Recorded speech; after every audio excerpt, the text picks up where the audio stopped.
De l'heure, absolument. Marion est membre de la commission des lois. Bonjour Monsieur Kettel. Comment vous regardez la victoire des nationalistes corses au premier tour des élections territoriales? Écoutez, tout d'abord, il faut attendre dimanche prochain, par principe.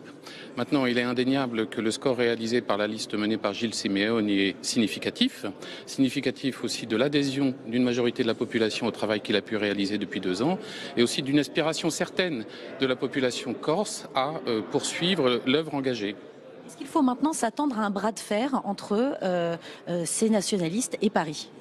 Personnellement, je ne le souhaite pas. Il faut, dès dimanche prochain, dès lors où le score de dimanche dernier sera confirmé, s'inscrire dans une logique de travail. Le travail de la majorité parlementaire, c'est d'arrimer la Corse dans la République et de permettre l'autonomie de la Corse dans la République.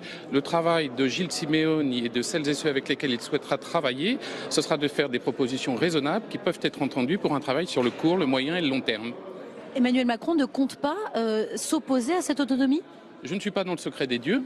Je considère simplement qu'il faudra, ces 5 prochaines années, tenir compte aussi du résultat des urnes. Et il est indéniable que dimanche dernier, la population corse a donné un signal clair, qui est celui de faire confiance à celui qui, depuis 2 ans, préside le Conseil exécutif.